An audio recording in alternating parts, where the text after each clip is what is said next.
Seigneur, donc nous vous remercions encore une fois d'être connecté sur Facebook en live. C'est votre frère bien-aimé Adela. C'est comme je vous avais fait la promesse que nous allons aujourd'hui nous retrouver ensemble pour que nous puissions encore une fois partager la parole du Seigneur. Pour que nous puissions encore une fois parler de la part de Dieu. Vous savez, lorsque nous prenons le temps dans des émissions comme ça pour parler, ce n'est pas parce que nous avons envie de parler, ce n'est pas parce que nous voulons que nous soyons connus, ce n'est pas parce que nous voulons impressionner qui que ce soit. Mais chaque fois que nous prenons le temps comme ça pour vous parler, comprenez que ce qui nous anime le plus, c'est le souci d'apporter la connaissance au peuple de Dieu. Car la Bible dit, mon peuple périt parce qu'il lui manque la connaissance. Donc vous comprenez, celui qui n'a pas la connaissance, il va mourir. Je voudrais dire en d'autres termes, celui qui n'a pas la connaissance ne peut pas accéder au royaume des cieux. Donc pour accéder au royaume des cieux, pour avoir part aux choses de Dieu, pour entrer dans l'éternité, il faudrait avoir la connaissance. Car la Bible dit, tu comprends, la Bible précise que ce que Dieu veut, c'est qu'il te connaisse, toi, le seul vrai Dieu, et son Fils que tu as envoyé. Donc, la vie éternelle consiste à connaître le véritable Dieu et le Fils qu'il a envoyé.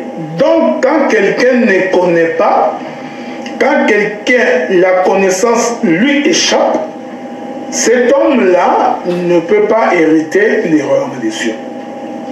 Je vais donc commencer un enseignement sur le prophète Élie, les Tishbites. Donc, il ne s'agit pas du prophète Élie, le sacrificateur, vous comprenez? Donc, je ne parle pas d'Élie, le sacrificateur, mais je parlerai d'Élie, les Tishbites. Je te salue également, ma très chère sœur Rachel, la femme du docteur Guy Roger Bassafoula. Donc, je disais, donc, comprenez que nous parlerons du prophète Élie, les Tishbites. Nous parlerons de sa marche, parce que nous allons considérer que la marche du prophète Élie les Tishbites, en réalité, c'est le soleil levant et le soleil couchant.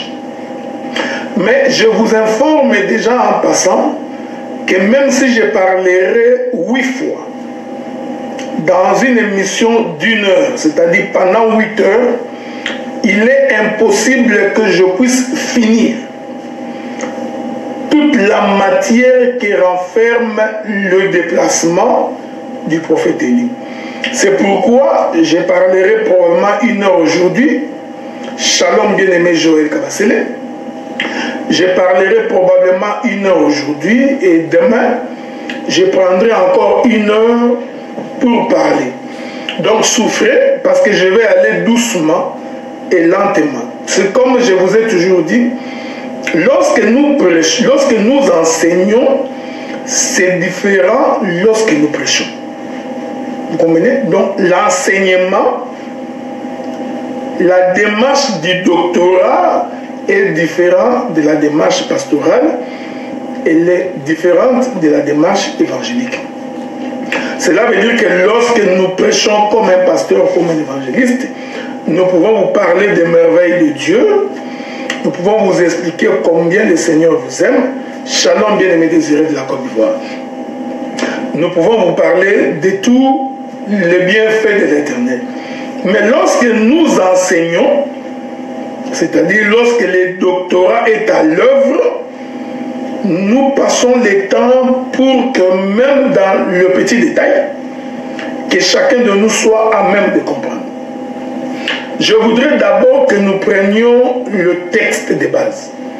Le texte est long. Donc, c'est tous les livres de 1 Roi chapitre 17 et 1 Roi chapitre 18. Mais je ne peux pas faire toute la lecture, vous comprenez? Parce que si je fais la lecture de tous les livres de 1 Roi chapitre 17 et de 1 Roi chapitre 18, ça va être très long. Et à ce moment-là, je risque de ressembler au pasteur des églises baptistes. Parce que le pasteur des églises baptistes, ils font de longs discours comme des présidents des républiques. Malheureusement, vous avez les textes. Vous allez donc lire les textes, mais ce sont ces textes-là que nous allons devoir exploiter. Je vais d'abord lire quelques portions des Écritures. Ensuite, je ferai une petite introduction en guise de balustrade. C'est-à-dire, vous savez, lorsque l'on construisait le tabernacle, l'Éternel avait demandé à Moïse de mettre les balustrades pour que si quelqu'un se trouvait au toit du tabernacle, s'il arrivait qu'il puisse tomber, qu'il ne tombe pas à terre. Donc, le balustrade servait comme des supports pour ne pas tomber. C'est pourquoi j'ai dit, je vais d'abord lire le texte.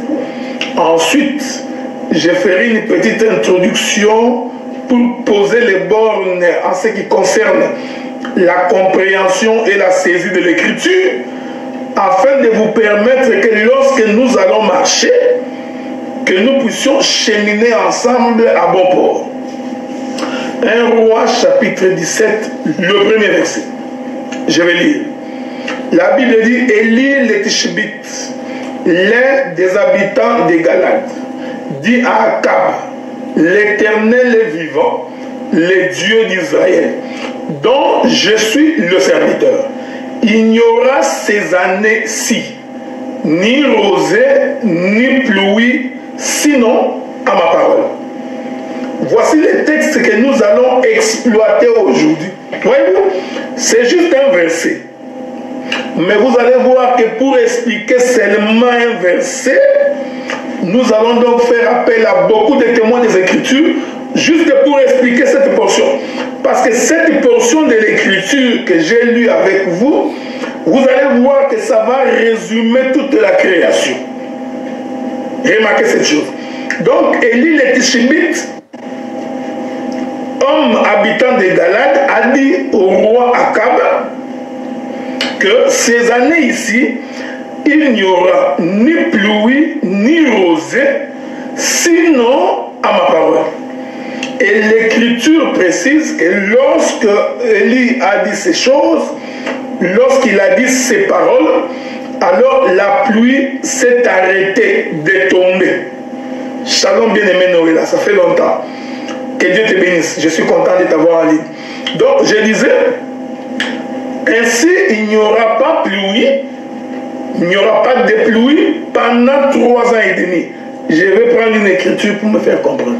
Mais avant que je ne puisse arriver là, je voudrais retourner avec vous, aller visiter le prophète Moïse dans la création. Remarquez que lorsque l'Éternel voulut créer, qu'est-ce que l'Éternel fait? La Bible dit que l'Éternel dit, créons l'homme à notre image, selon notre ressemblance. Ainsi, l'homme que Dieu créait était l'image de Dieu. C'est-à-dire, il ressemblait à Dieu. Je suis en train de mettre la balustrade pour que vous ne tombiez pas. En réalité, l'homme Adam que Dieu avait créé, dans tout ce qu'il faisait, Adam n'était que l'homme. C'est-à-dire, il n'était qu'un mouvement. Je te salue également, bien-aimé Stéphane. Vous remarquez? Donc, Adam n'était qu'une ombre. Il était l'ombre de Dieu. Quand la Bible dit que Dieu créa Adam à son image et à sa ressemblance, la ressemblance et l'image ici, ce n'est pas l'esprit.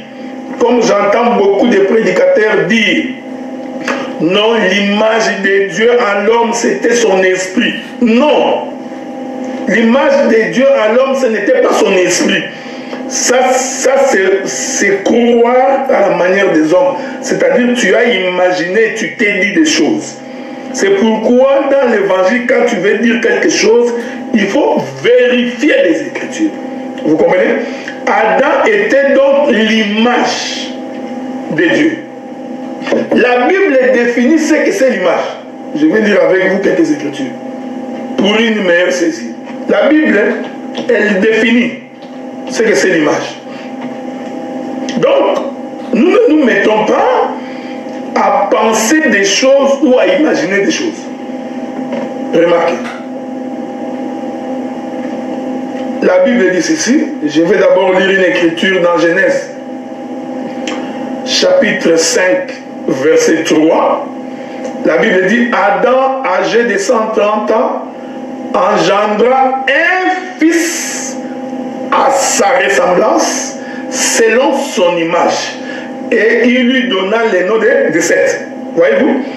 Donc, quand Dieu parle de l'image, en réalité, Dieu parle du Fils.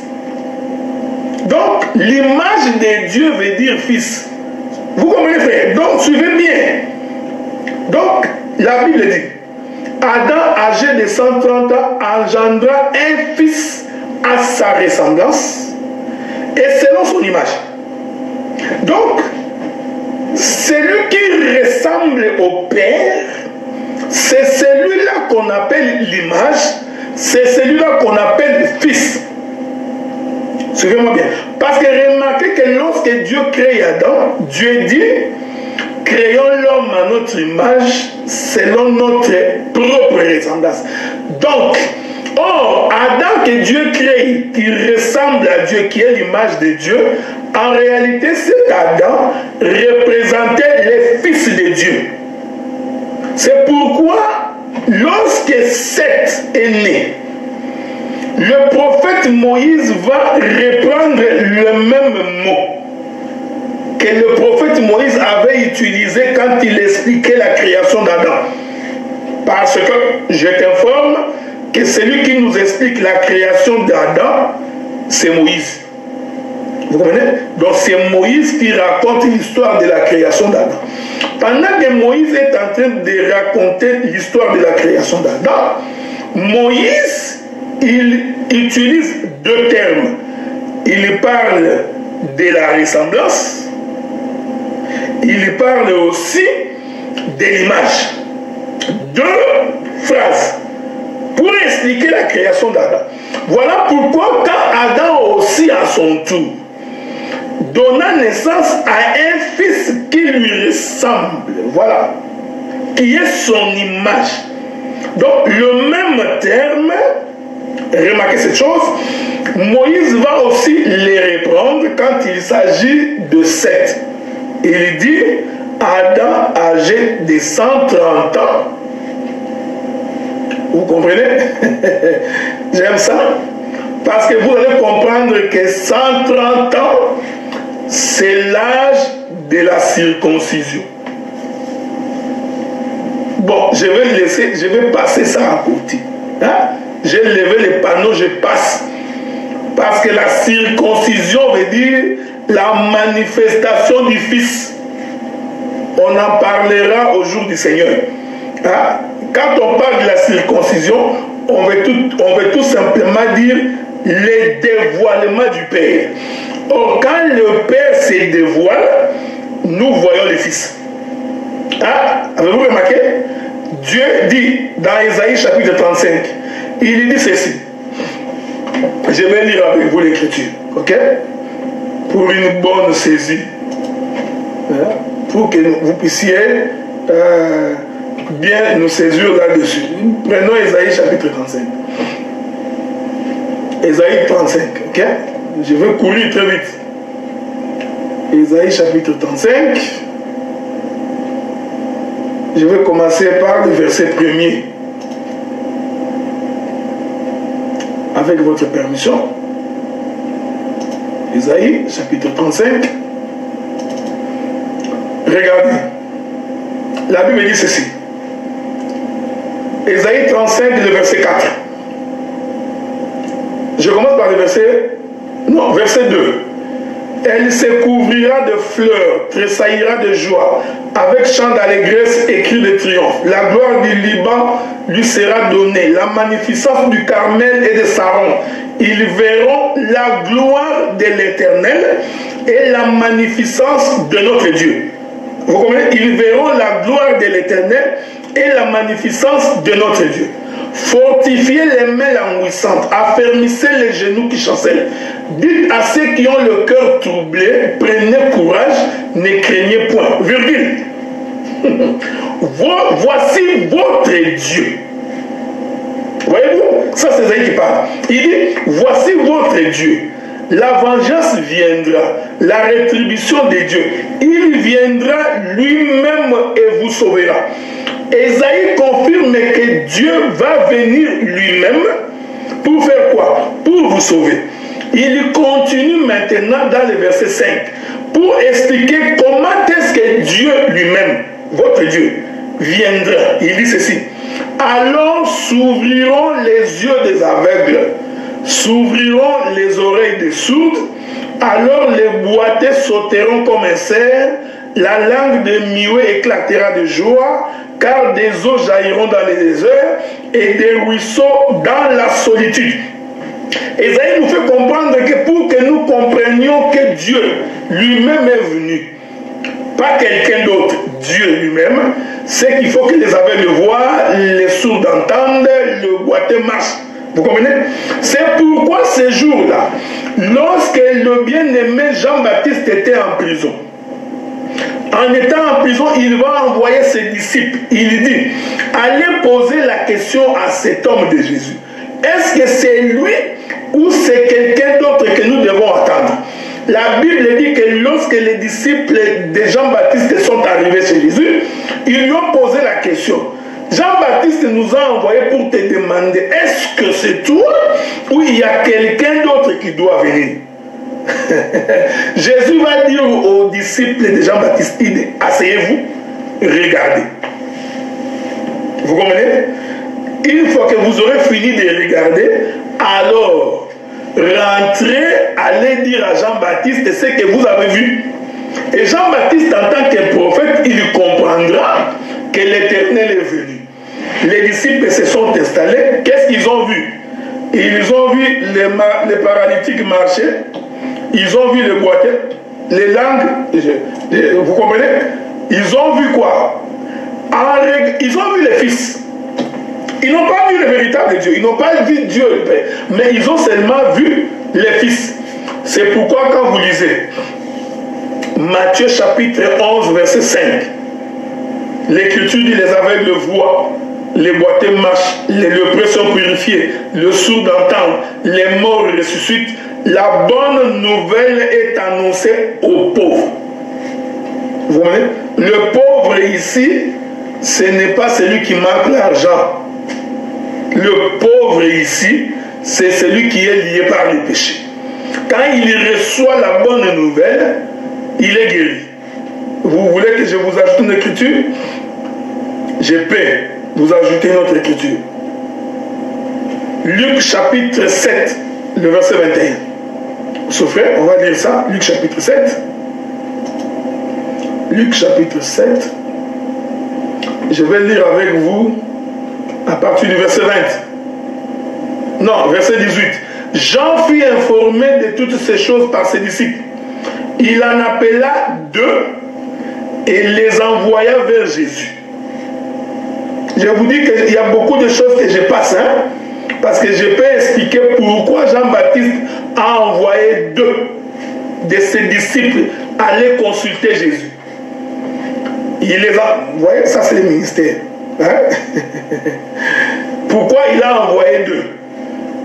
Il les a envoyés vers Jésus pour lui dire, es-tu celui qui doit venir ou devons-nous en attendre un autre? Arrivé auprès de Jésus, il dit, Jean-Baptiste nous a envoyés vers toi pour dire, es-tu celui qui doit venir ou devons-nous en attendre un autre? À l'heure même, Jésus guérit plusieurs personnes des maladies, d'infirmités, d'esprits impurs. Et rendit la vue à plusieurs aveugles. Il leur répondit, allez rapporter à Jean ce que vous avez vu et entendu. Les aveugles voient, les boiteux marchent, les lépreux sont purifiés, le sourd entendent, les morts ressuscitent, la bonne nouvelle est annoncée aux pauvres. Ésaïe avait dit que votre Dieu lui-même viendra. Pour que vous compreniez que lui-même est descendu vous sauver, c'est que les paralytiques verront, les paralytiques marcheront, les aveugles verront, les malades seront purifiés. Or, quand Jésus vient, il vient en tant que fils. Donc, c'est Dieu, mais qui vient en tant que fils. Donc quand Dieu dit qu'il vient, il veut tout simplement dire que je vais changer de dispensation, je quitterai de la position du Père, je me manifesterai en position du Fils. C'est-à-dire, Dieu va enlever son costume du Père pour que le Fils qui est à l'intérieur quitte l'éternité et qu'il vienne sur la terre pour donner la vie. Est-ce que vous comprenez ça? C'est pourquoi j'ai dit que Adam, âgé de 130 ans, en réalité, c'est le Père. Pourquoi je dis que c'est le Père? Parce qu'à 130 ans, le Père quitte sa maison, il quitte sa demeure, il vient se manifester sur la terre. Bon, ce n'est pas ce que je voulais expliquer. J'ai évoqué ça pour que vous compreniez que lorsque l'Éternel Dieu avait dit à Abraham, il dit que tout enfant mâle dans ta maison sera circoncis. Quand Dieu donnait cet ordre-là, Ismaël avait 13 ans. Hein? Je voudrais, si le Seigneur le permet, je peux retrouver cette écriture-là, si le Seigneur le permet. Parce que ce n'est pas vraiment ce que je cherche, mais... Donc, je cherche ça en espérant que je vais la trouver, cette écriture. Sinon, on pourra passer... Voilà, je suis dans Genèse chapitre 17, verset 25. Ismaël, son fils, était âgé de 13 ans lorsqu'il fut circoncis. Ce même jour, Abraham fut circoncis, ainsi qu'Ismaël et son fils. Avez-vous remarqué? J'aime ça. Donc, quand Ismaël était circoncis, Ismaël avait 13 ans. Le même jour de la circoncision d'Ismaël, qui est le fils d'Abraham, son père aussi était circoncis le même jour. Or, la circoncision veut dire le dépouillement de la chair. Est-ce que vous me suivez? C'est-à-dire que ce qui était caché est dévoilé. Vous comprenez? Donc, je sais que tu as la définition de la circoncision comme étant la circoncision du cœur, c'est le cœur converti. Je connais cet enseignement. Je te demande tout simplement de comprendre que je prends une autre couleur de la robe de Joseph. Or, la circoncision consiste à couper la chair. Vous comprenez? À couper la couverture. Je vais dire ça autrement. La circoncision veut dire déchirer les rideaux du temple. Vous comprenez? Parce que le corps de l'homme est caché.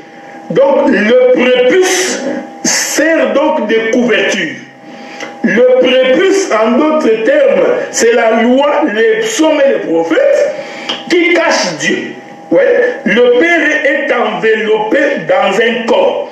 Maintenant, par la circoncision, c'est-à-dire par le ciseau qui coupe le prépuce, vous remarquez cette chose, ça permet à ce que ce qui était caché soit révélé. Or, ce qui était caché, c'est le Père. Mais quand il se révèle en tant que fils. C'est-à-dire, il enlève le costume du Père, ouais, pour que le fils sorte. J'aime ça. J'adore ça faire. Remarquez cette chose. Donc, c'est pourquoi j'ai dit, quand la Bible dit qu'Adam, âgé de 130 ans, remarquez cette chose, âgé de 130 ans, engendra un fils qui lui ressemble. Donc, nous comprenons que le fils, en réalité, c'est lui l'image du Père. Donc, quand la Bible dit que Dieu dit, créons l'homme à notre image et à notre ressemblance, comprenez déjà que Dieu voulait dire que je viendrai sur la terre, mais comme un fils, comme un homme. Avez-vous remarqué que l'Éternel avait décidé de venir sur la terre avant même que l'homme ne pêche? Vous comprenez? Donc, Dieu n'est pas venu sur la terre parce que l'homme avait péché. Non, non. Dieu avait décidé, bien avant la création de l'homme, qu'il viendrait sur la terre. Le simple fait que Dieu a dit, créons l'homme à notre image, selon notre ressemblance, et qu'il a pris cet homme-là qui lui ressemble, il a mis cet homme sur la terre, Dieu a annoncé déjà qu'il viendrait sur la terre. Vous comprenez? Donc, je n'ai pas besoin de prendre d'autres écritures pour faire comprendre que Jésus-Christ est Dieu. Le Fils, en réalité, c'est Dieu dans une dispensation. Voilà pourquoi quand tu n'as pas l'œil, tu ne peux pas comprendre. C'est-à-dire que quand la Bible parle de Seth, un fils qui ressemble à son père. Donc, c'est ça l'image de Dieu. Quand la Bible dit que créons l'homme à notre image, Dieu voulait tout simplement dire, l'image c'est le Fils. Quand tu vois le Fils en train de marcher, il va te renseigner sur le mouvement du Père, parce qu'il est l'image. Quand Jésus s'est promené, vous comprenez, lui qui est l'image du Dieu, je vais vous ajouter les Écritures, parce que vous savez, il y a beaucoup de gens, quand on ne leur donne pas des Écritures, ils ne croient pas. L'image, ce n'est pas l'esprit. Non, tu vois l'esprit du Seigneur. Attends, je te donne une écriture. Sois patient. Ok? Souffre avec moi. Je te donne des écritures parce que même quand tu prêches ou que tu partages, que tu comprennes ces choses. Regardez. 2 Corinthiens, verset 4. J'ai lu d'abord le verset 4. Pour les incrédules dont le Dieu de ce siècle a aveuglé l'intelligence, afin qu'ils ne vissent pas briller la splendeur de l'évangile de la gloire de Christ, qui est l'image de Dieu. Tu as vu? Ouais. Tu vois l'image de Dieu? C'est le Fils. Je répète cette écriture. Je te la donne. C'est un cadeau que je t'ai fait. Okay? Pour que dans ton voyage sur la terre, que tu puisses avoir de la nourriture dans ta génésienne. 2 Corinthiens chapitre 4, verset 4. Pour les incrédules, dont les dieux de ce siècle a aveuglé l'intelligence, afin qu'ils ne vissent pas briller la splendeur de l'évangile, de la gloire de Christ, virgule, qui est l'image de Dieu. La Bible dit, sans la déposition de 2 ou 3 témoins, la chose n'est pas vraie. Tu souffrais avec moi, que je te donne un deuxième témoin. Vous comprenez? Colossiens, chapitre 1er, verset 15. Lisons. Il est l'image du Dieu invisible, premier-né de toute la création. Vous comprenez? Ah, Colossiens chapitre 1er, verset 15. Tu peux commencer par le verset 14 et tu descends. Christ, il est l'image du Dieu invisible. Donc quand Dieu disait créons l'homme à notre image, en réalité cet Adam-là, c'était Christ et Jésus. Voilà. Donc c'était l'image de Dieu. Donc Dieu en réalité en créant Adam, Dieu s'est projeté lui-même sur la terre, c'est-à-dire que le Fils représentait Dieu. Le mouvement de Fils nous enseignait sur Dieu. Vous comprenez? Ajoutons une écriture. Ajoutons une écriture. Colossiens chapitre 3, verset 10. Colossiens chapitre 3, verset 10. Ayant revêtu l'homme nouveau, qui se renouvelle dans la connaissance, voyez, L'homme nouveau qui se renouvelle dans la connaissance. Quand tu croises quelqu'un qui n'aime pas la connaissance, qui n'aime pas connaître, comprends que l'esprit du diable s'est emparé de lui pour l'amener en enfer. Parce que l'homme nouveau, l'homme intérieur se renouvelle par la connaissance. Colossiens chapitre 3, verset 10. Ayant revêtu l'homme nouveau qui se renouvelle dans la connaissance, virgule, selon l'image de celui qui l'a créé. Vous comprenez? Ah, oh, tu es renouvelé par la connaissance de Christ. Donc c'est Christ-là, c'est lui l'image de Dieu. Vous comprenez? Donc, quand Dieu dit créons l'homme à notre image, donc tout ce que l'homme fait constitue les images de Dieu. C'est-à-dire, tout ce qu'Adam fait, dans tous les mouvements d'Adam, Adam comme image nous renseigne sur la réalité. La réalité qui est Dieu lui-même. Donc quand nous voyons, je vais vous aider à comprendre, remarquez, quand nous voyons Adam manger les fruits, c'est un mouvement de Dieu. C'est Dieu qui mange les fruits. Ça là, quand tu n'as pas les yeux, tu es scandalisé. Quand nous voyons Adam tomber, c'est un mouvement de Dieu qui renseigne que Dieu tombera. Bon là, si tu commences à réfléchir en français que Dieu va tomber, tu auras des difficultés énormes. Vous comprenez? Quand nous voyons Adam sortir du jardin pour aller dans les champs, c'est un mouvement de Dieu. Toutes ces choses nous enseignaient le mouvement de Dieu. Est-ce que vous comprenez? Ainsi, depuis Adam, remarquez cette chose. Ainsi, remarquez, depuis Adam, jusqu'à ce que nous sommes en train de progresser, pour aller lire tous les prophètes et tous les psaumes, ce sont des images qui nous enseignent sur le mouvement de Dieu. Ce sont des images qui nous enseignent sur ce que Dieu fait. Voilà pourquoi je vous ai fait comprendre ceci. Je suis en train de mettre la balustrade, ok? Je vous ai fait comprendre ceci. Que Adam, quand on dit qu'il est l'image de Dieu, cela veut tout simplement dire que Adam, c'est le fils. L'image veut dire fils. Vous comprenez? L'image ne veut pas dire autre chose. Donc, ne sois pas là en train de penser à beaucoup de choses. Vous comprenez? Donc, comme si tu vois l'image, c'est l'esprit, hein, l'esprit du Dieu dans l'homme. Non, non, non, non. L'image de Dieu, c'est le Fils. Or, vous savez, l'image en elle-même ne bouge pas. Donc, quand nous voyons l'image bouger, en réalité, c'est la réalité. Donc, c'est le vrai qui a bougé. Quand nous voyons l'image d'un verre d'eau, en réalité, c'est le verre d'eau qui a bougé et nous voyons l'image. Qu'est-ce que Dieu nous enseignait? Dieu voulait nous enseigner, quand vous observerez la création et tous les mouvements de la création, comprenez que moi, Dieu, je suis en train de bouger. Vous comprenez? Donc, toute la création ne sont que les images d'une réalité qui est l'éternel. Voilà pourquoi le ministère consiste à toucher l'image pour qu'à partir de l'image, qu'on puisse comprendre Dieu. L'évangile consiste à expliquer qui est Dieu.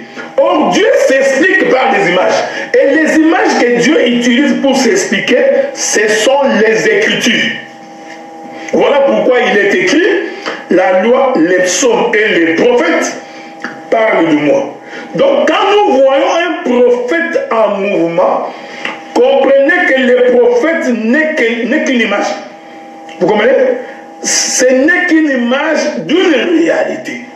Or, les prophètes parlent de qui? Ils parlent de Jésus. Bon, retournons maintenant pour exploiter notre texte de base. Je vous ai dit que je parlerai probablement pendant 8 émissions.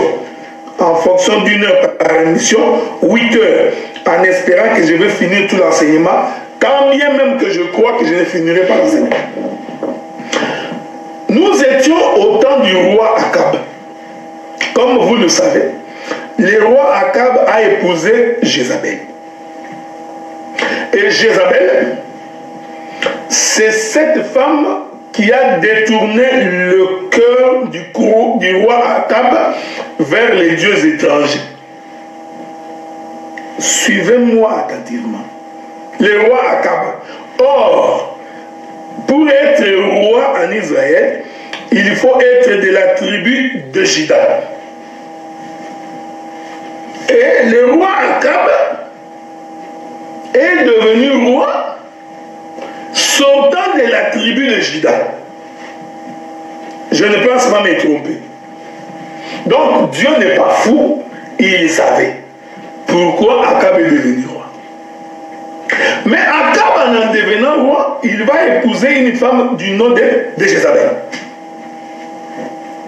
Et c'est cette Jézabel-là qui va détourner le cœur du roi vers les dieux étrangers.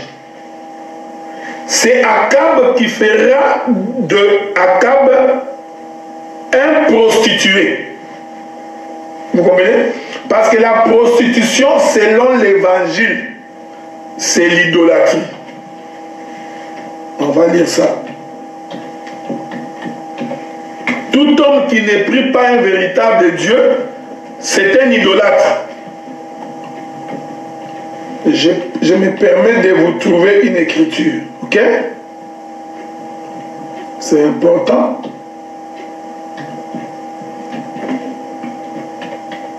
Que je vous trouve une écriture. Parce que sans écriture, il est difficile pour vous de me faire comprendre. Souffrez que je vous trouve une écriture. Je crois que l'écriture doit se trouver dans les livres de Jérémie. Souffrez. Je m'en vais chercher une écriture. Jérémie chapitre 3. Jérémie chapitre 3. Verset 1er. Il dit, lorsque un homme répudie sa femme, et qu'elle quitte et devient la femme d'un autre, cet homme retourne-t-il encore vers elle? Point d'interrogation. Hein?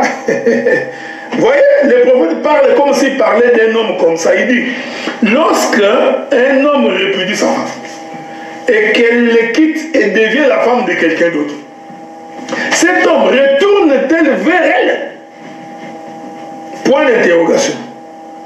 Le pays ne serait-il pas souillé? Ah, nous comprenons que l'histoire d'un homme qui répudie sa femme, c'est l'histoire qui concerne un pays. Donc, voilà pourquoi j'ai toujours dit aux frères, l'écriture, la prophétie de la Bible ne peut pas faire l'objet d'une interprétation particulière. L'Éternel démontre que quand un homme répudie sa femme et que cette femme le quitte et devient la femme de quelqu'un d'autre, cet homme retourne-t-il vers cette femme? Point d'interrogation. Et il continue pour dire que le pays ne sera-t-il pas souillé? Et toi, tu t'es prostitué à de nombreux amants, et tu reviendras à moi, dit l'Éternel. Avez-vous remarqué? Donc, l'Éternel, quand il veut parler de la prostitution,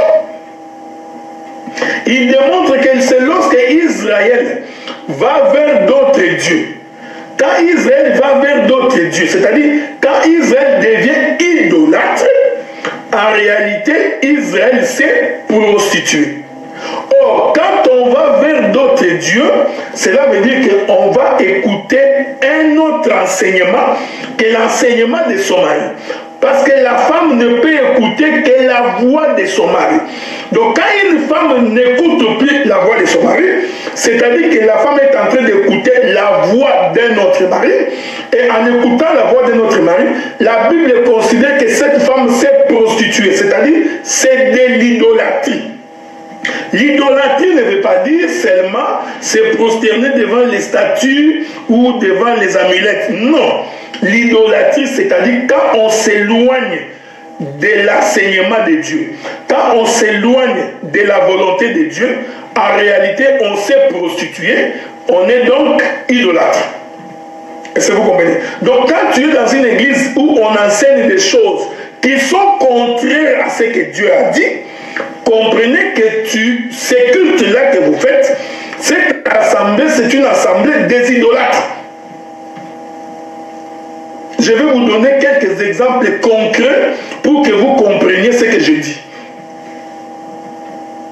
Quand une église devient la propriété de quelqu'un, je vais donner un exemple. Moi, je m'appelle Adélard. Mon église s'appelle Adélard Ministry.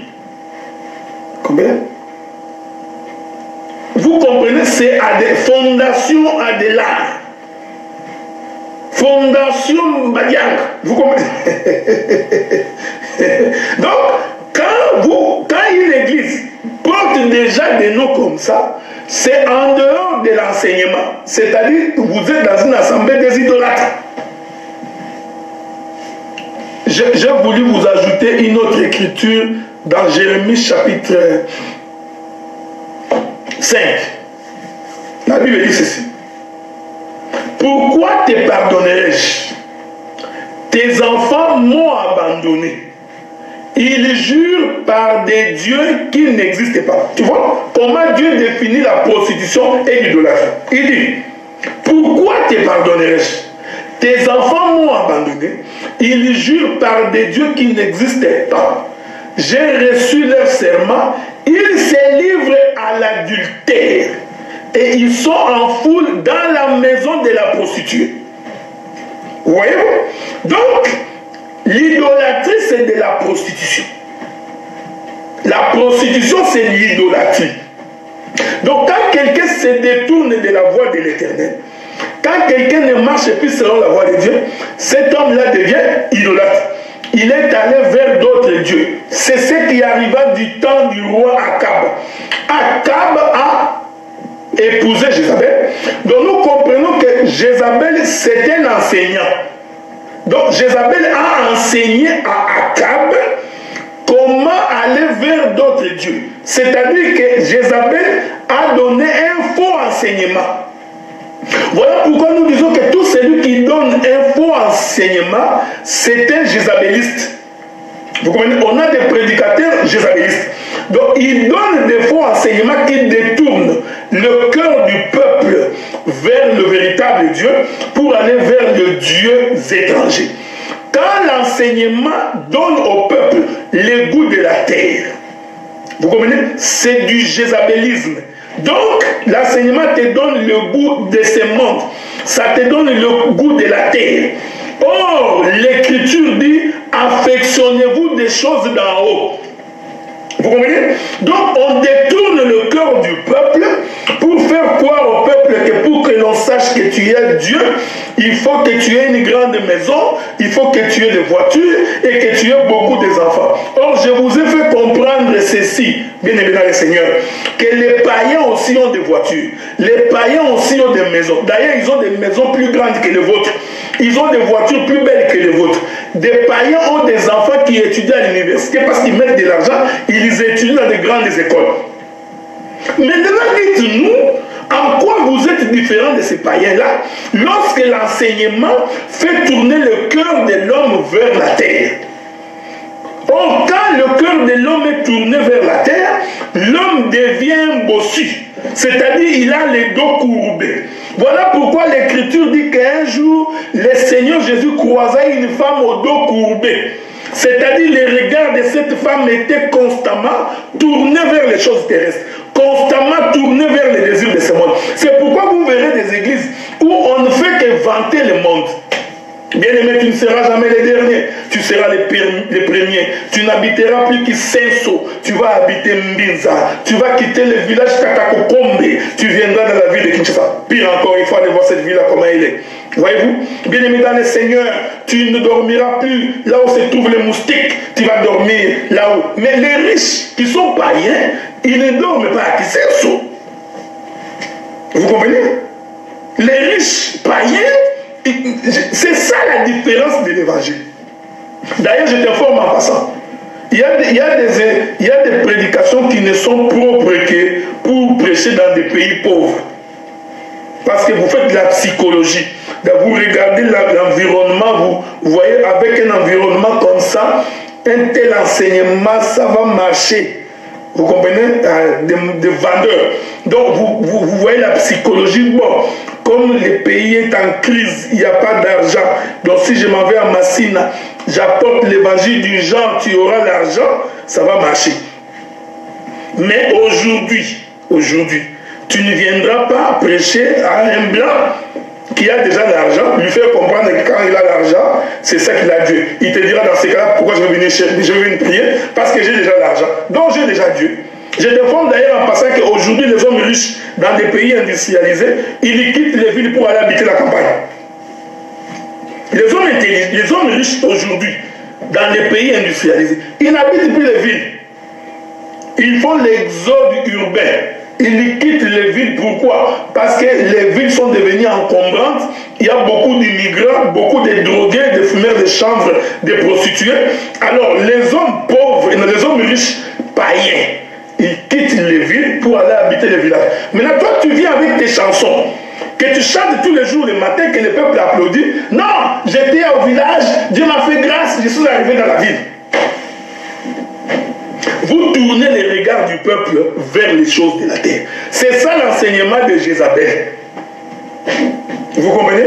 Donc, Jézabel, son enseignement, c'est qu'il a détourné le cœur du roi Akab vers les dieux étrangers.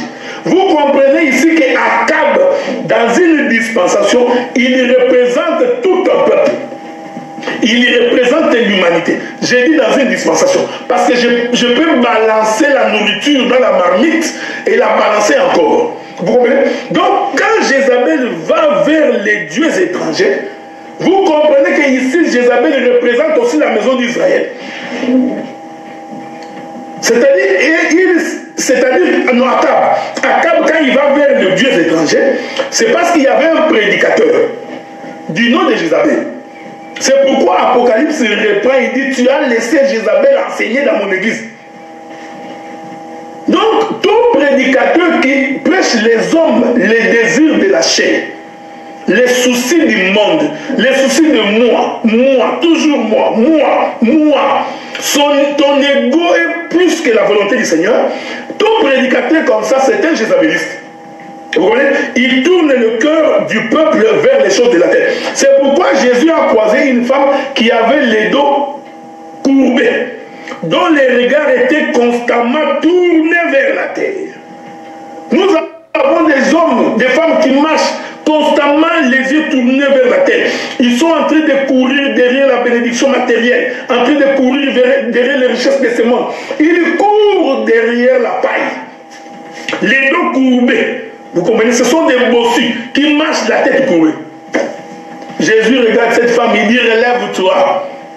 Nous prêchons l'évangile pour que les hommes qui regardaient à la terre puissent soulever les regards et regarder vers le ciel. Car l'Écriture dit, de la même manière que Moïse éleva les serpents d'airain dans le désert, de la même manière le Fils de l'homme doit être élevé, pour que quand les gens jettent les regards sur le ciel, jettent les regards d'en haut, ils vont recevoir la pluie qui tombe. Waouh! Remarquez cette chose, frère.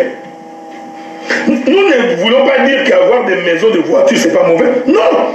Mais commencez d'abord par rechercher le royaume des cieux. Commencez d'abord par rechercher ce que Dieu a prévu, ce qui s'était passé dans l'éternité. Voilà pourquoi j'ai toujours dit, pour que quelqu'un parle du royaume des cieux, il faut d'abord que lui-même ait l'idée de ce que c'est le royaume des cieux. Tu n'as jamais été au royaume des cieux. Comment parleras-tu des choses de ta maison quand tu ne viens pas de cette maison? Nous en parlons parce que nous sommes venus du ciel.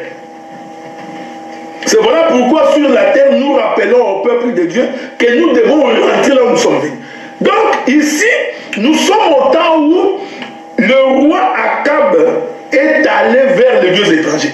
Je vous avais dit ceci une fois ici pendant que nous parlions des choses de Dieu. Je vous avais dit ceci. Dieu, quand il fait alliance avec Israël, il fait alliance avec Israël comme une nation. De telle sorte que si les rois se détournent de la voie de l'Éternel, Dieu frappe toute la maison d'Israël. Vous comprenez ça? Donc, quand le roi, parce que le roi, il représentait la maison, quand le roi se détache de la voie de Dieu, Dieu considère que toute la maison s'est détournée de la voie de Dieu. Il faut que les prophètes viennent pour rétablir de l'ordre. Donc nous comprenons que quand Akab se détourne vers les dieux étrangers, à cause de l'enseignement de sa femme, vous comprenez? Donc un mauvais enseignement qui te détourne de la voie du Seigneur, tu deviens adultère, prostituée. Remarquez cette chose.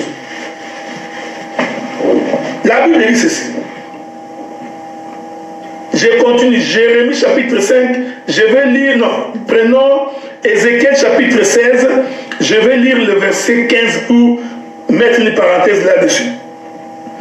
Mais tu t'es confié dans ta beauté et tu t'es prostitué à la faveur de ton nom. Tu as prodigué des prostitutions à tous les passants et tu t'es livré à eux. Voyez-vous? Donc Israël, celui qui embrasse n'importe quel enseignement, il se livre à tous les passants. Il se détourne de la voie de Dieu. Et là, Dieu te chasse, il te répudie. C'est ce qui arriva du temps du roi Akab. Akab qui a épousé Jézabel. J'ai expliqué que Jézabel, c'est tout un prédicateur. Parce que je vous ai fait comprendre que l'idolâtrie, aller vers d'autres dieux, c'est lorsqu'on écoute quelqu'un d'autre. Lorsqu'on éloigne son oreille de l'enseignement de Dieu. Quand on n'écoute plus Dieu, en ce moment-là, Dieu considère que tu t'es prostitué. Vous permettez, comme dans mes habitudes, je vais faire une chute libre dans le jardin pour que vous voyez comment Akab, nous pouvons aussi le voir dans les jardins. J'aime ça, frère. La Bible dit ceci. L'Éternel, lorsqu'il a donné la loi à Moïse, non, lorsqu'il a donné la loi à Adam, la femme n'était pas encore créée. Est-ce que vous comprenez? Dieu dit à Adam, tu mangeras de tous les fruits des arbres du jardin, sauf l'arbre du milieu. Ça, c'était l'enseignement de Dieu qu'il donna à Adam. Suivez-moi attentivement. Quand Dieu donne cet ordre-là, quand Dieu donne cet enseignement, la femme n'était pas encore manifestée. Maintenant, une fois que la femme est manifestée, Adam aussi à son tour, comme le roi, parce que je t'informe qu'Adam était roi, parce que la Bible dit qu'Adam avait l'autorité surtout dans les jardins. Dieu l'a établi, autorité. Vous comprenez? Or, l'autorité, c'est le bâton du commandement. C'est celui qui dirige. Que Dieu te bénisse, l'ancien Titi, tu bénis. Que Dieu te bénisse d'être avec nous. Donc, le bâton du commandement, c'est ce qui a été donné à Adam. Parce que c'est Adam qui dominait dans les jardins. Voyez-vous? Donc ici, Adam représente aussi la maison de Juda. Est-ce que vous me suivez-moi bien? Hein? Parce que je vous ai dit qu'Akab est de la tribu de Juda. Il n'était pas sorti d'une autre tribu. Parce qu'il était roi en Israël. Bon, pour devenir roi en Israël, il faut que tu sois issu de la tribu de Juda. Excepté Jéroboam et Saoul. Ça, c'était notre enseignement. Donc, nous comprenons que lorsque Dieu établit Adam comme étant le chef suprême, comme étant celui qui dirige, celui qui a l'autorité, qui a le bâton de commandement, Adam, il représente en ce moment-là la maison de Juda. C'est-à-dire, c'est lui qui a le bâton du commandement. C'est là qu'il est écrit dans le livre de Genèse chapitre 49 que le bâton de commandement ne s'éloignera pas de Juda. Or, je vous ai fait comprendre la semaine passée que le bâton, c'est la parole. C'est là qu'il est écrit dans le livre des psaumes, ton bâton me rassure. C'est-à-dire que je suis rassuré à cause de ta parole. Oh, ton bâton, ta parole me rassure dans ma marche lorsque je marche dans la veille de l'homme des amours. Donc nous comprenons qu'Adam, quand Dieu lui donne conduire dans le jardin, Adam en réalité représente la maison d'Israël. Je change de bande d'autoroute, je mets un point virgule pour t'amener à comprendre que ici, Adam c'est le roi. C'est-à-dire Adam, c'est Akab. Ah, tu n'as pas vu. Hein? Au monde, frère, au monde qui tombe. Regarde, tu verras. Parce que je vous ai dit que dans toute la Bible, Dieu parle de lui.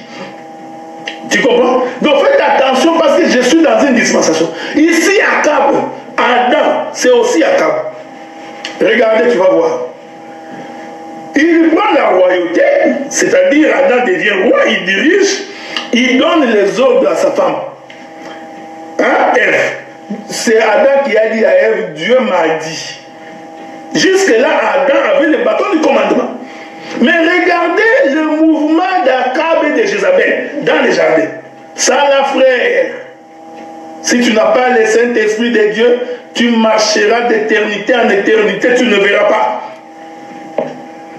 Regardez, lorsque le serpent séduisit Ève, mais là, Ève vient vers Adam, Ève commença à prêcher Adam. C'est ici que le jézabélisme commence. Vous voyez, la femme là, Ève, vient prêcher Adam. Écoutez ce que la Bible dit. Je vais vous lire ça. Nous sommes dans Genèse, ok? Souffrez. Souffrez. Souffrez. Dans Genèse. On va lire une écriture.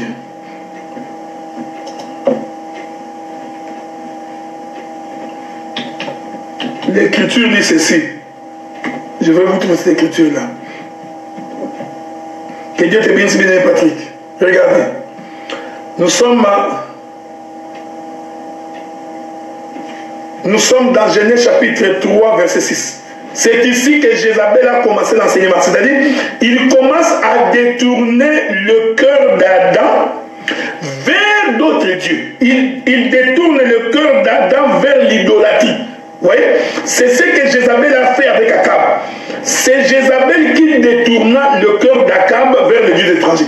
Et je vous ai dit que l'idolâtrie, en réalité, c'est la prostitution. Or, la prostitution veut dire aller vers d'autres hommes. Voulez-vous que je pousse ça, que je peux pousser? Voilà. Or, aller vers d'autres hommes, c'est-à-dire recevoir la semence de quelqu'un d'autre. Vous voyez? Donc, quand on reçoit la semence de quelqu'un d'autre, j'aime ça. On est idolâtre, on est prostitué. Voyez-vous? Tu as reçu une semence en dehors de la semence de ton mari. C'est ça l'idolâtrie. Vous comprenez? C'est pourquoi je vous ai dit que le frère qui interprète très mal l'arbre de la connaissance du bien et du mal et qui croit que c'était un acte sexuel, ils n'ont pas saisi le langage de la Bible.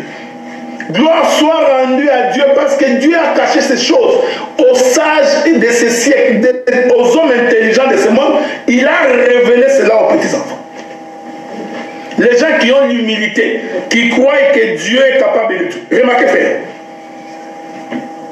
Donc, quand on dit aller vers d'autres dieux, c'est la prostitution. La pensée de Dieu veut dire recevoir la semence, une autre semence.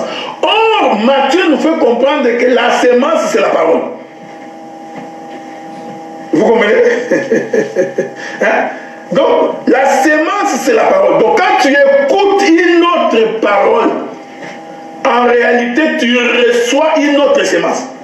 Voilà pourquoi j'ai toujours dit aux frères, quand tu vas écouter une parole qui n'est pas la parole de Dieu, tu écoutes quelque chose que Dieu n'a pas ordonné, en réalité, tu reçois la mauvaise semence. Et cette semence va produire en toi la mort. Je viens ici pour que tu voies Akab et Jézabel dans les jardins. Tu vas voir avec l'aide du Saint-Esprit. Regardez, nous sommes dans Genèse chapitre 3. Lisons le verset 6. La femme vit que l'arbre était bon à manger et agréable à la vue, qu'il était précieux pour ouvrir l'intelligence. Elle prit de son fruit et en mangea. Et elle en donna aussi à son mari qui était auprès d'elle et il en mangea. Voilà. geste j'adore ça, que le Saint-Esprit vienne au contrôle de toutes choses, qui nous aide à comprendre ces choses. Donc, quand Ève est en train de donner le fruit, ce n'est pas pour rien que Moïse dit que c'est Ève qui a donné le fruit. Donc, quand Ève est en train de donner le fruit à Adam, en réalité, Ève était en train de prêcher. C'est-à-dire, Ève donnait l'enseignement à l'homme. C'est ici que j'explique que Ève ici, c'est Jézabel, et Adam ici, c'est Akab. Parce que je vous ai fait comprendre qu'Akab était roi. Tout comme Adam était roi, parce que c'est le roi qui a le bâton du commandement, c'est le roi qui dirige. Or, quand le roi perd le bâton du commandement, c'est-à-dire c'est l'enseignement de Jézabel qui est rentré. Or, l'enseignement de Jézabel détourne le cœur de l'homme pour aller vers les dieux étrangers. Avez-vous remarqué cela? Donc ici, dans le jardin, voyez-vous, le jézabélisme, l'enseignement de Jézabel existait déjà. Voyez-vous? Donc ici, je n'ai pas dit qu'une femme est Jézabel. Non, j'ai dit tout enseignement qui n'est pas conforme à la pensée de la Bible, qui n'est pas conforme à la pensée de l'Écriture, c'est du jézabélisme.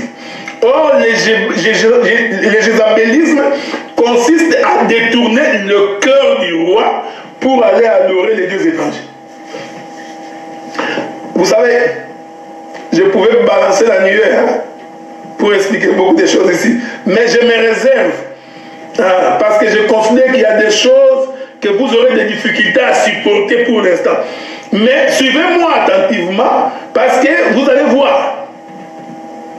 Donc, dès que, suivez bien frère, dès qu'ils ont mangé le fruit de l'arbre de la connaissance du bien et du mal, que j'ai expliqué au cours de l'émission précédente, que le fruit, les arbres sont les produits de la terre. Et j'ai expliqué que la sémence, c'était un langage de la loi. C'est-à-dire la sémence, c'était un langage que Dieu utilise en se cachant. Donc, 1 Roi chapitre 17, quand la Bible dit que Akab s'était marié à Jézabel, et que c'est Jézabel qui a détourné le cœur du roi vers les dieux étrangers, premier élément. Je vous ai dit que je parlerai pendant 8 émissions, 8 émissions, 8 ou 8 émissions, ok, peu importe, 8 émissions. Donc, je ne suis pas pressé. Je vais arrêter dans 12 minutes. Parce que je vous ai dit que j'ai beaucoup de choses à dire. Beaucoup. Je peux faire 4 mois sur cet enseignement-là. Ouais? Donc, ça, c'est le doctorat. On est toujours dans les premiers versets de 1 Roi chapitre 17, premier verset.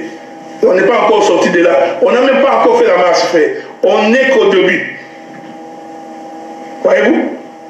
Donc, et à ce moment-là, une fois que le cœur du roi s'est détourné, je te salue également mon bien-aimé Richard, une fois que le cœur du roi s'est détourné de la voie de Dieu et s'est livré à la prostitution,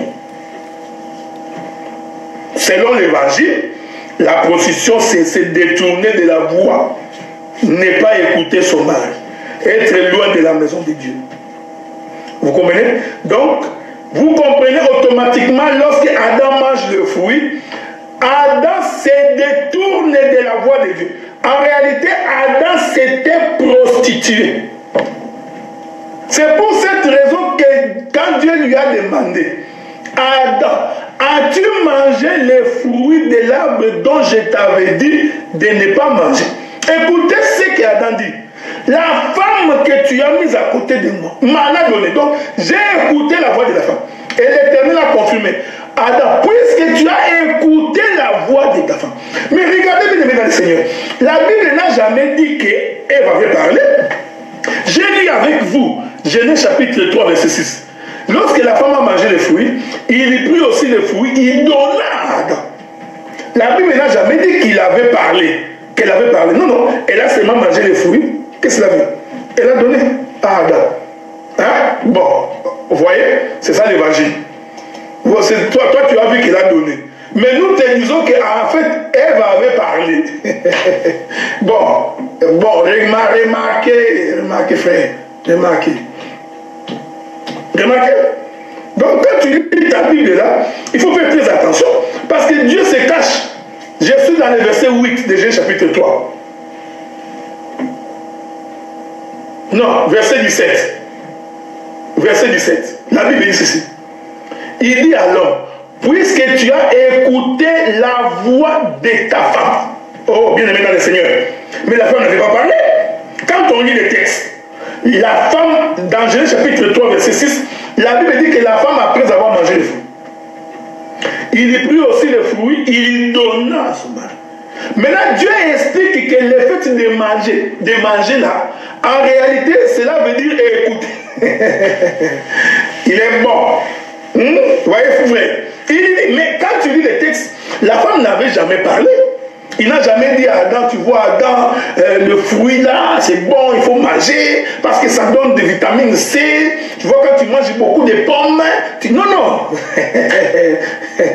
Voilà où nous disons que quand Dieu parle dans les Écritures, il met des codes. X plus Y égale X carré. Tu vois, quand tu n'es pas ministre, tu ne peux pas expliquer ça. L'Éternel démontre que manger veut dire écouter. Il démontre que puisque tu as écouté la voix, nous comprenons que Ève avait prêché. Donc Ève avait parlé. En parlant, il a détourné le cœur du roi. En parlant, il a détourné le cœur d'Adam. J'insiste, frère. Quand tu écoutes une mauvaise parole, cette parole te détourne de la voix de l'Éternel. Cette parole te met à l'encontre de la voix de Dieu. Gloire soit rendue au Seigneur. Parce qu'un véritable enfant de Dieu ne prête pas son oreille pour écouter n'importe quoi. J'ai toujours dit aux frères, apprenez à être des rebelles. Quand tu écoutes quelque chose qui n'est pas biblique, prends le courage de prendre ta Bible, de sortir pendant que le pasteur te regarde. Ok? Tu mets ta Bible là, tu le regardes, tu prends, tu sors. Parce qu'il te prêche des choses qui vont t'amener en enfer. Des choses qui te détournent. Vous savez, aujourd'hui, les gens ont pris le confort de rester dans des églises parce qu'ils sont habitués. Oh, tu vois, on est habitué avec ces gens, ça fait des années qu'on est ensemble. Tu vois, on mange les foufous. J'ai des difficultés pour les quitter, tu vois. Hein?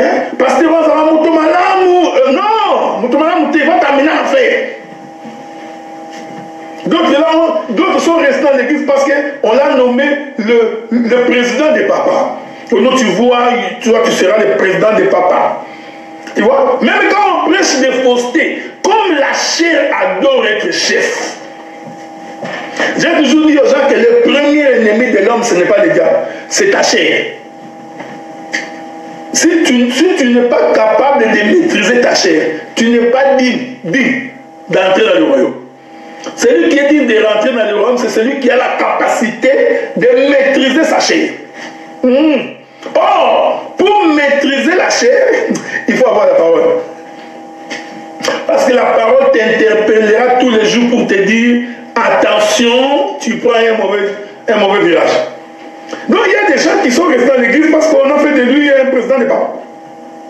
Il ne veut pas sortir. Il dit non, moi je suis président des papas. Maintenant quand je vais les laisser, qui va les conduire? Oh, frère, est-ce que c'est toi qui conduis les frères?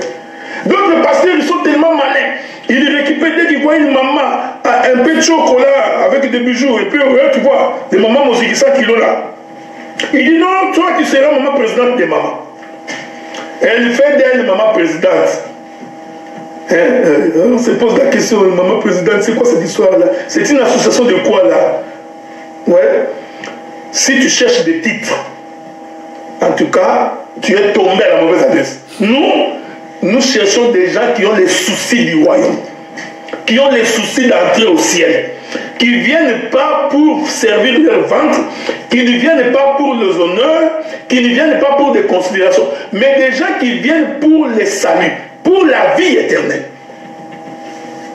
Voyez-vous, frère, l'enseignement a mal commencé avec Ève. Ève est venue donner un autre enseignement. C'est pourquoi Dieu dit, il dit, puisque que tu as écouté la voix de ta femme et que tu as mangé de l'arbre au sujet duquel je t'avais donné cet ordre et tu n'en mangeras point, le sol sera maudit à cause de toi, c'est à force de peine que tu en tireras la nourriture tous les jours de ta vie. Tu vois, la femme a prêché.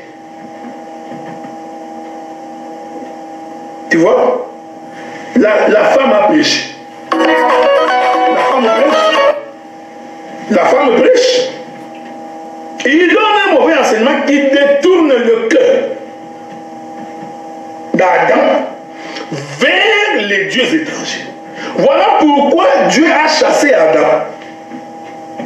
Donc Adam était devenu une prostituée, un adultère. Pourquoi? Parce qu'il a écouté notre enseignement. Voilà pourquoi Dieu ouvre la porte et dit sors. Voilà pourquoi l'Écriture dit quiconque répudiera sa femme pour tout autre motif excepté l'adultère expose cette femme à l'adultère et à la prostitution. Donc quand on a une femme adultère, c'est bien. Vas-y. Ne viens pas avec ton enseignement de pardon là. Ce n'est pas ce que je vais parler. On en parlera au jour du Seigneur. Voyez-vous? Remarquez. Donc la femme est sortie. Dieu passe. Ici vous comprenez que Adam c'est Akab, Ève c'est Jézabel. Maintenant qu'est-ce qui va arriver lorsque le roi écoute l'enseignement de la femme, qui l'amène vers d'autres dieux, qui fait d'Israël la maison des idolâtres, à cause du péché d'Adam et à cause du péché d'Akab. Avez-vous remarqué? À cause d'Adam, Dieu a imputé le péché à toute l'humanité. Un seul a péché, c'est-à-dire Adam, il s'est détourné de la voie de Dieu, il s'est détourné de l'enseignement, il est devenu idolâtre. Vous voyez, l'idolâtrie, je vous avais dit, ce n'est pas ce qu'on t'a prêché. Non, c'est quand tu te prostitues devant Bikeko. Ça, ce n'est pas l'idolâtrie, frère. C'est une partie de l'idolâtrie. Parce que pourquoi tu es allé te prosterner devant les Bikeko, devant les statues? C'est parce que tu as eu un mauvais enseignement. Donc c'est l'enseignement en fait qui t'a rendu prostituée. Vous comprenez? C'est pourquoi j'ai dit que Adam ici c'est Akab qui a écouté la voix de Ève. Ève ici c'est Jézabel. Donc Jézabel apporte un mauvais enseignement qui détourne le cœur du roi Akab pour que tous les deux se prostituent. Ils deviennent idolâtres. Avez-vous remarqué cela? Donc quand on écoute la voix de la femme qui est en désaccord avec l'enseignement de Dieu, cette prédication c'est du jézabélisme qui éloigne le cœur du roi. J'ai expliqué que ici le roi Akab c'est toute la maison d'Israël. Pourquoi? Parce que lorsque Adam a péché, parce que j'explique qu'Adam c'est aussi Akab, lorsque Adam pêche, Dieu impute le péché à toute l'humanité. C'est-à-dire à toute l'humanité. Au cas Akab aussi pêche et se détourne de la voie de l'Éternel, qu'est-ce que Dieu fait? Il se détourne également de toute la maison d'Israël. Toute la maison d'Israël est devenue une maison des idolâtres.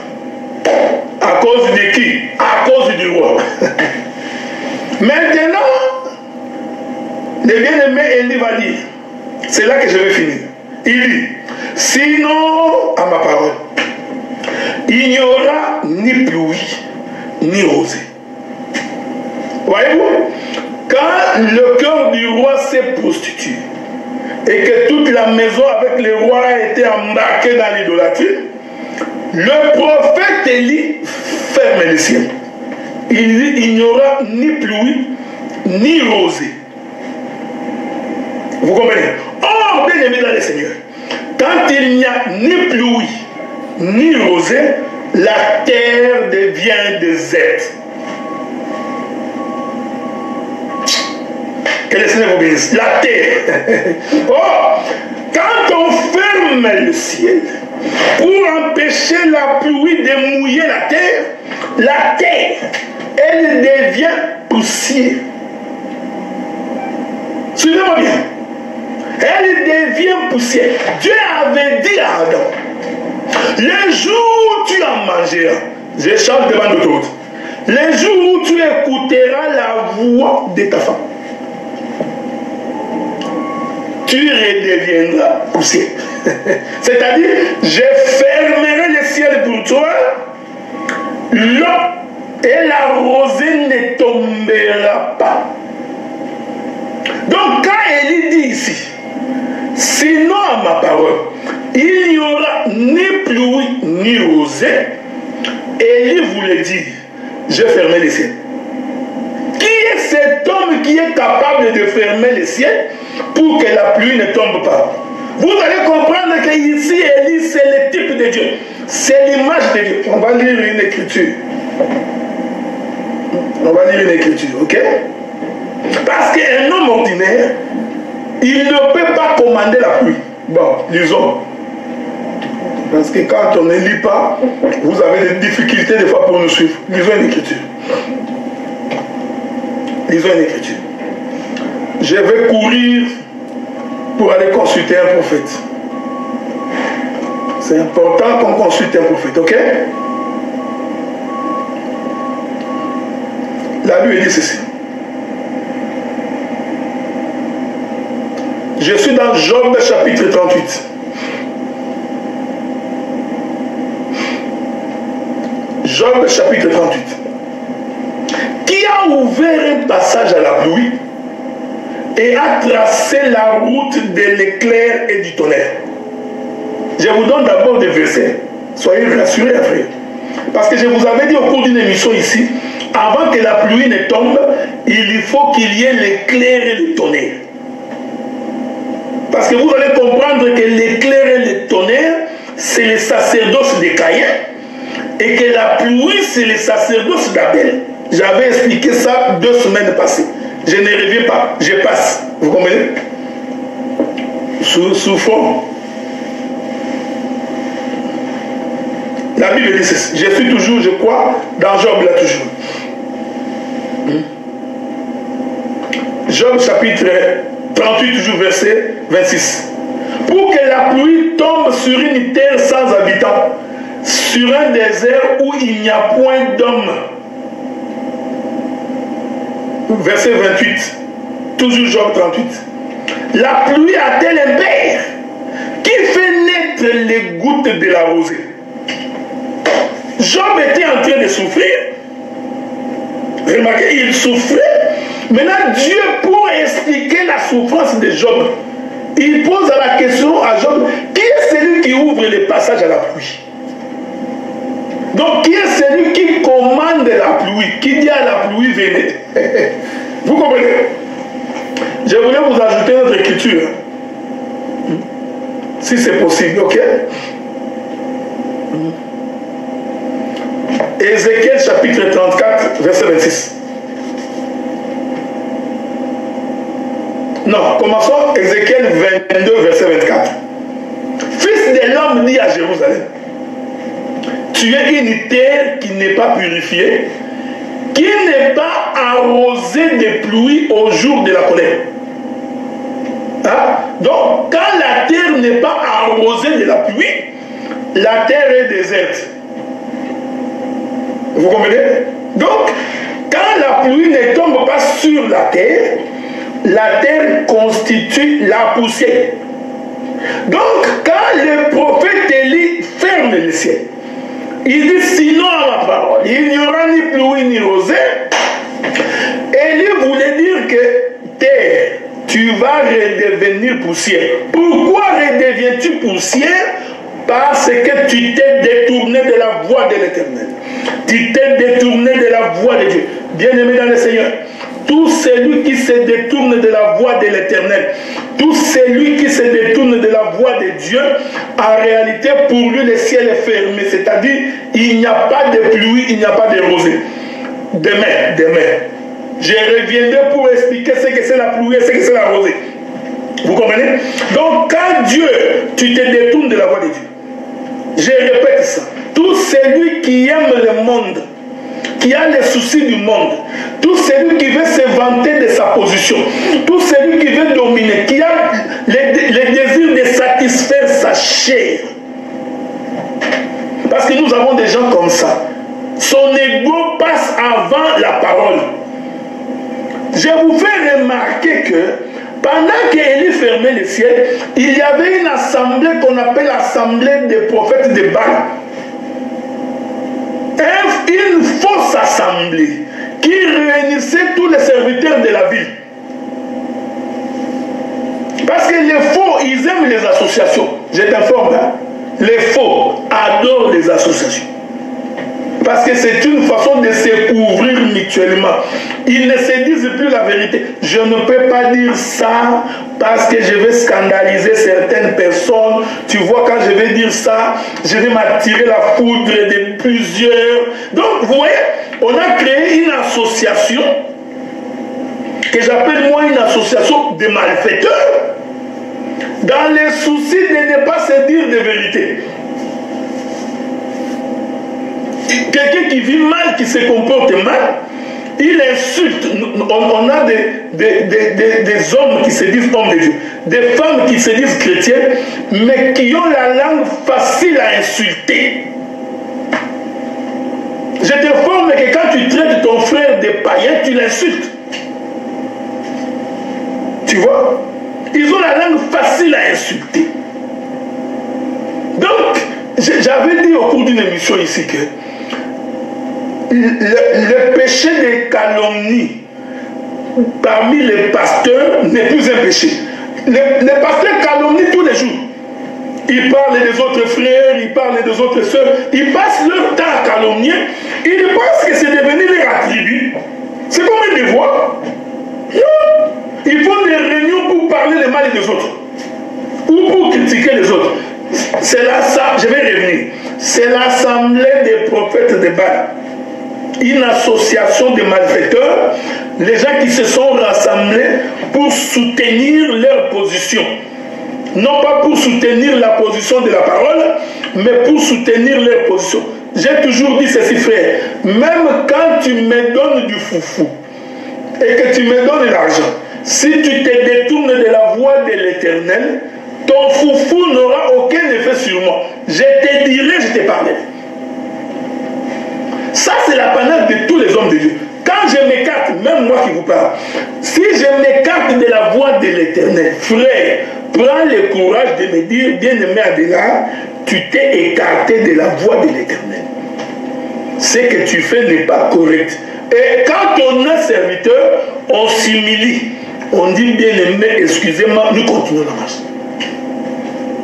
Vous comprenez? Mais je ne peux pas. Parce que quand Élie fermait les cieux, il a privé la terre des eaux. Or, en privant la terre des eaux, Élie faisait de la maison d'Israël un désert. Souffrez comme dans mes habitudes que je puisse aller vers le jardin pour clôturer l'enseignement de cet après-midi. Parce que ça fait 1h25 que je suis en train de parler. Rentrons dans les livres de Genèse. Rentrons dans les livres de Genèse. Souffle avec moi, on va lire l'écriture. Nous sommes dans Genèse, chapitre 2, verset 5. C'est là qu'on va finir.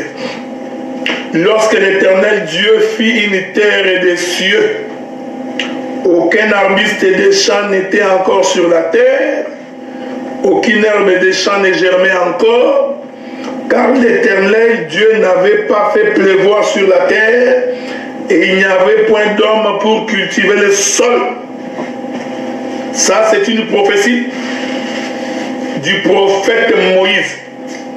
Il explique que quand Dieu avait créé les cieux et la terre n'avait encore rien produit. Pourquoi?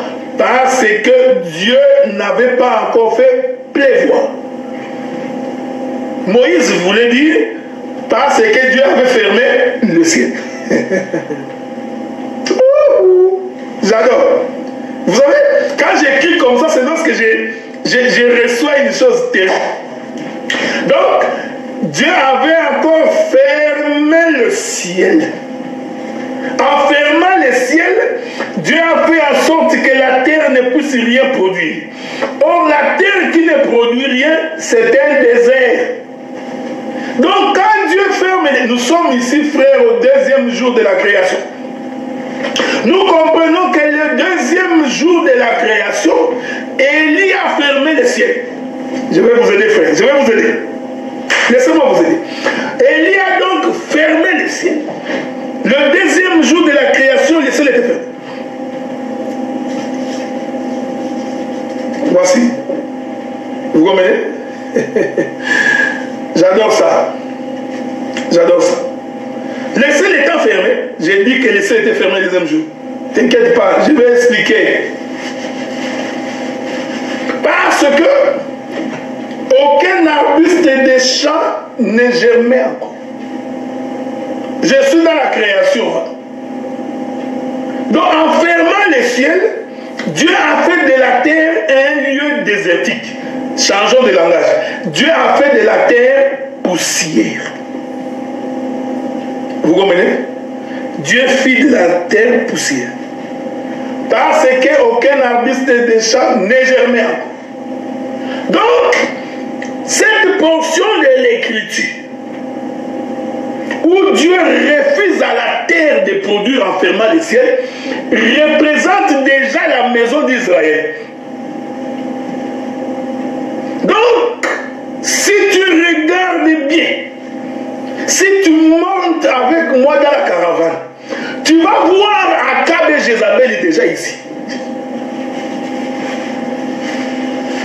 Il faut suivre, il faut bien me suivre 2, 3, 4 fois pour que tu arrives. Donc, le fait de fermer cette portion-là où la Bible dit que Dieu n'a pas fait pleuvoir, cette portion de l'écriture enseigne que Dieu avait fermé le ciel. C'est-à-dire Dieu a empêché la pluie de tomber. Or, quand Dieu empêche la pluie de tomber, Dieu fait en sorte que la terre soit déserte. C'est-à-dire un homme qui n'a pas la parole. Or, celui qui n'a pas la parole, c'est celui qui s'est détourné de la voie de Dieu. C'est-à-dire cette terre-là était une terre loin de la volonté de Dieu. C'était une terre loin de la pensée de Dieu. Voilà pourquoi la pluie n'était pas tombée, parce que Dieu avait fermé le ciel. C'est le travail du prophète Élie.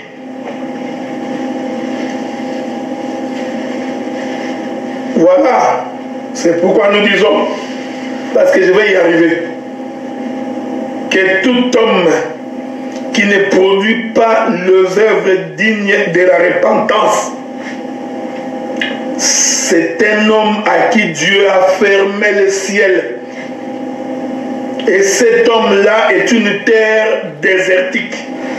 Dans ma marche, j'expliquerai pourquoi Israël a marché dans le désert. Parce qu'Israël, en marchant dans le désert, le ciel lui était fermé. J'expliquerai. C'est Élie qui a fermé. J'adore ça. C'est Élie qui a fermé le ciel quand Israël est entré dans le désert. Pour qu'il puisse marcher pendant 3 ans. Voyez, vous frères, bien aimés dans le Seigneur. Voilà, nous continuons. Demain, nous allons continuer la marche. Je voudrais profiter pour dire à tous les frères bien-aimés, lorsque vous avez des amis que vous recommandez pour qu'ils me fassent des demandes d'amis, il faut leur dire de toujours m'écrire. Parce que j'ai trop de demandes. Donc, il faut qu'ils précisent que je suis le frère ou la sœur telle. Ça me permet de filtrer mes amis. Parce qu'il y a beaucoup de ramassis. Donc, il y a beaucoup de gens qui n'ont pas des intentions nobles quand ils nous font des demandes. Il y a beaucoup de diaboliques, beaucoup de démoniaques. Donc, quand tu me fais une demande parce que tu as été recommandé par un frère ou par une sœur, please, écris-moi un petit texto, je lirai, je pourrai te localiser et je t'accepterai comme ami. Tu pourras toujours nous suivre en direct. Donc, voilà, bien aimés dans le Seigneur, nous étions encore en train de lire la première portion de l'Écriture, c'est-à-dire 1 Roi, chapitre 17, premier verset. Quand le prophète Élie a fermé le ciel, il n'y a eu ni pluie, ni rosée. Demain, nous expliquerons ce que c'est la rosée nous expliquerons ce que c'est la pluie. Et ensuite, j'expliquerai l'assemblée des prophètes de Baal. Et si le Seigneur nous garde en vie, je vais y revenir au besoin le lundi et le mardi de la semaine prochaine pour pouvoir clôturer, parce que le mercredi, l'Éternel m'a fait grâce. Je suis devenu un grand monsieur dans ce pays. Donc j'occupe un poste de responsabilité. Et je crois que Dieu m'a ouvert de portes à beaucoup de choses. Je risque d'être trop pris par rapport à mes responsabilités dans le travail qu'on m'a engagé. Et pour ça, je rends gloire au Seigneur parce qu'il nous fait marcher sur son sentier, il nous fait prospérer, parce qu'il sait que nous sommes en train de le servir dans la paix et dans la tranquillité. Je continue pour préciser que nous nous réunissons dans l'église de Dieu, c'est-à-dire une assemblée des hommes et des femmes qui croient au Seigneur, qui craignent Dieu, qui ont le souci de l'évangile. Nous sommes situés dans la ville de Gatineau, qui est à 5 minutes de la ville d'Ottawa. Nous y sommes donc sur rue Saint-Louis 1089 à Gatineau. Le parking est par derrière. Nous nous réunissons tous les dimanches de 14h à 17h. Nous sommes entourés de beaucoup de jeunes frères que je salue en passant. Le prédicateur Fiston, le prédicateur Jackson, le prédicateur Azaf, tous ces mondes-là, nous les saluons. Donc l'apôtre Adolphe, tous ces gens-là, que le Seigneur vous garde. Nous pensons que le Seigneur va nous être favorable. Nous nous fixons rendez-vous demain, 14h, heure d'Ottawa, 20h, heure de Paris. Nous allons nous retrouver pour continuer la marche de la sanctification. Que Dieu vous bénisse. On se voit demain.